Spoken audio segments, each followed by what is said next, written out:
आज से करीब 245 मिलियन साल पहले हमारी ये धरती बहुत ही अलग हुआ करती थी। ये वो समय था जब इस दुनिया के सबसे बड़े और विशालकाय जीव इस धरती पर राज किया करते थे, जिन्हें हम डायनासोर्स के नाम से जानते हैं, जिन्होंने इस धरती पर करीब 165 मिलियन साल तक राज किया। ये उस समय के धरती पर रहने वाले ऐसे जीव थे जो जंगल के किसी भी जीव को खत्म करने की ताकत रखते थे, और उस समय जंगल में ऐसा कोई जीव नहीं था जो कि डायनासोर का मुकाबला कर सके। सब कुछ ठीक चल रहा था। समय के साथ साथ डायनासोर और भी ज्यादा बड़े और शक्तिशाली होते जा रहे थे, लेकिन अचानक आखिर ऐसा क्या हुआ जिसने इतने विशालकाय और ताकतवर जीवों का नामो निशान हमेशा हमेशा के लिए मिटा दिया। और डायनासोर्स के अंत के बाद हम इंसानों का जन्म कैसे हुआ, हम इंसान अस्तित्व में कैसे आए, और अगर डायनासोर खत्म नहीं होते तो क्या तब भी हम इंसानों का जन्म हो पाता, या फिर आज भी सिर्फ डायनासोर इस दुनिया पर राज कर रहे होते। नमस्कार दोस्तों, मेरा नाम है रवि और स्वागत है आपका आज के इंटरेस्टिंग वीडियो में, जहाँ आज हम बात करने वाले हैं इंसानों के जन्म के बारे में, कि आखिर धरती पर इंसानों का जन्म कैसे हुआ और कैसे इंसान समय के साथ साथ इवॉल्व हुए। साथ ही हम बात करेंगे डायनासोर्स के बारे में। वीडियो बहुत ही इंटरेस्टिंग होने वाली है, आखिर तक बने रहना। तो एकदम शुरू से शुरू करते हैं। धरती पर आज से करीब 500 मिलियन साल पहले जीवन सिर्फ पानी में था, यानी कि सिर्फ पानी में रहने वाले जीव ही इस धरती पर मौजूद थे। लेकिन जब धरती पर ऑक्सीजन की मात्रा बढ़ी तो एटमॉस्फेयर में ओजोन लेयर बनने लगी, जो कि पृथ्वी पर जीवन के लिए बहुत ही ज्यादा जरूरी थी, क्योंकि ये सूरज की अल्ट्रावायलेट किरणों से पृथ्वी पर मौजूद जीवों को बचाती है। फिर अगले 120 मिलियन सालों में ये ओजोन लेयर की परत और भी ज्यादा मोटी होती चली गई, जिस कारण धीरे धीरे धरती पर पेड़ पौधे उगने लगे। इसके कुछ करोड़ों साल बाद समुद्र में रहने वाली ये मछली, जिसे तिक्तालिक कहा जाता है, इसने समुद्र से बाहर निकलकर अपना पहला कदम जमीन पर रखा। इसने जमीन पर रेंगने के लिए अपने पंखों को पैरों की तरह इस्तेमाल किया, और समय के साथ ये मछली पानी से बाहर जमीन पर आने जाने लगी, जिससे इसके अंग धीरे धीरे विकसित होने लगे। और अगले 20 मिलियन सालों के विकास के बाद ये टेट्रापॉड्स में बदल गए, और इनके शरीर के अंग पूरी तरह से जमीन पर रहने के लिए विकसित हो गए, लेकिन ये अपने अंडे पानी में ही देते थे।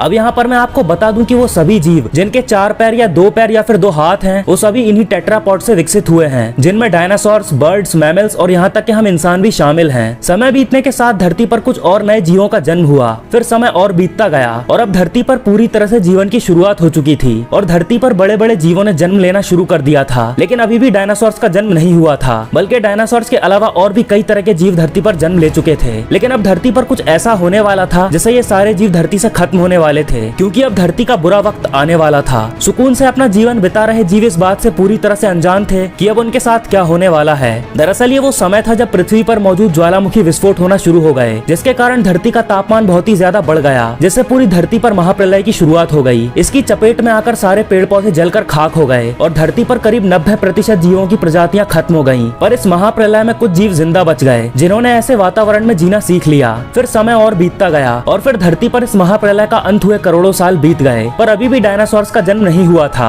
आपको बता दूं कि इसी तरह करीब 3 बार और धरती पर महाप्रलय आया था, जिसमें कई तरह की प्रजातियां नष्ट हो गई थी, जिसके बाद समय के साथ कई और नई प्रजातियों का जन्म हुआ, और अब पृथ्वी पूरी तरह से बदल चुकी थी, जिसका वातावरण जीवन जीने के लिए अनुकूल हो चुका था। सतह पर फिर से नए पेड़ पौधे उगने लगे थे, और पृथ्वी पर रहने वाले जीव अब और भी ज्यादा विकसित हो चुके थे। और अब इस धरती पर एक ऐसी प्रजाति जन्म लेने वाली थी जो कि इस ग्रह पर करोड़ों साल तक राज करने वाली थी, जिसे हम डायनासोर्स के नाम से जानते हैं, जिन्होंने करीब 16 करोड़ साल तक इस धरती पर राज किया। आज से करीब 250 मिलियन साल पहले यानी मेसोजोइक एरा में कई तरह के डायनासोर हमारी धरती पर राज किया करते थे। जमीन के साथ साथ पानी से लेकर आसमान तक हर तरफ डायनासोर्स का ही राज हुआ करता था। अभी तक जितनी भी प्रजातियों का जन्म हुआ था, डायनासोर्स उनमें सबसे अलग थे, और इसकी वजह थी उनका आकार, क्योंकि ये पृथ्वी पर जन्मे सभी जीवों में सबसे बड़े और विशालकाय थे। और समय के साथ साथ इनका आकार और भी ज्यादा बढ़ता जा रहा था, लेकिन इनके अंदर इंटेलिजेंस की बहुत कमी थी। पर ये अपने विशालकाय आकार, लंबी पूंछ और बड़े नुकीले दांतों से किसी को भी पल भर में खत्म कर सकते थे। आज से करीब 6 करोड़ साल पहले जब डायनासोर धरती पर राज कर रहे थे, और उनसे डरकर दूसरे छोटे जीव, जिन्हें स्तनधारी जीव कहा जाता है, वो डायनासोर से छिपकर धरती के नीचे बिलों में रहा करते थे। डायनासोर्स अंडे देते हैं, लेकिन स्तनधारी जीव सीधे बच्चों को जन्म देते हैं, और हम भी स्तनधारी जीव ही हैं, और हमारा विकास भी इन्हीं छोटे जीवों से हुआ है।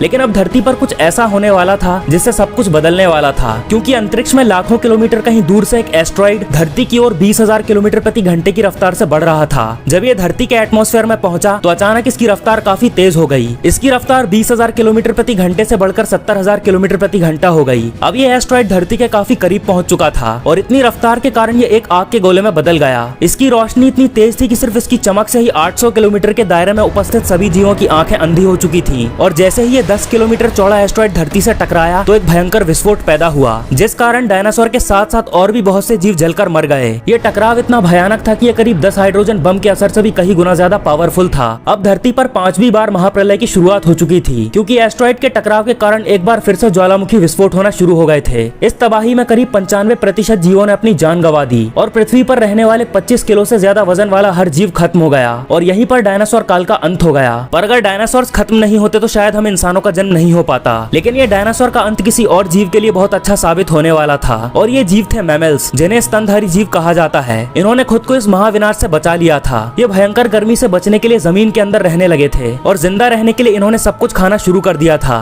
इतने बड़े और भयंकर महाविनाश से गुजरने के लाखों साल बाद एक बार फिर से धरती सामान्य होने लगी थी। सतह पर एक बार फिर से पेड़ पौधे उगने लगे थे और धरती पर जो 5% जीव बच गए थे वो धीरे धीरे समय के साथ इवॉल्व होने लगे। इवोल्यूशन के कारण ये जीव धीरे धीरे समझदार होते गए और खाने की तलाश में ये पेड़ों पर आकर रहने लगे, क्योंकि पेड़ों पर भोजन भरपूर मात्रा में उपलब्ध था। आज से करीब 40 लाख साल पहले धरती के टेक्टोनिक प्लेट्स में कुछ हलचल होने के कारण अफ्रीका के पूर्वी इलाके में एक नई पर्वत श्रृंखला का निर्माण हुआ, जिसे नाम दिया गया ईस्ट अफ्रीकन रिफ्ट वैली। और इस पर्वत श्रृंखला के निर्माण से यहाँ के हरे भरे जंगलों में आने वाली ठंडी हवाएं, जो कि मानसून के लिए जिम्मेदार थीं, यहाँ आना बंद हो गईं। इस कारण से इस इलाके में बारिश होना पूरी तरह से बंद हो गई और सूखा पड़ना प्रारंभ हो गया। यहाँ जो हमारे पूर्वज पेड़ों पर रहा करते थे उनके लिए एक बुरा वक्त आने वाला था, क्योंकि बारिश न होने के कारण पेड़ पौधे सूखने लगे थे। भोजन न मिलने की वजह से पेड़ों पर रहने वाले हमारे पूर्वज पेड़ों से उतरकर अब जमीन पर आकर भोजन की तलाश करने लगे थे, लेकिन अब भी उनमें विकास होना बाकी था। वो अब भी अपने 4 पैरों पर ही चला करते थे। धीरे धीरे इस विकास के क्रम में कई हजार सालों के विकास के बाद उन्होंने अपने 2 पैरों पर चलना शुरू किया। अब वो अपने 2 पैरों पर चलकर जमीन पर इधर उधर घूमकर भोजन की तलाश करने लगे थे। वो जानवरों का शिकार करके खाते थे।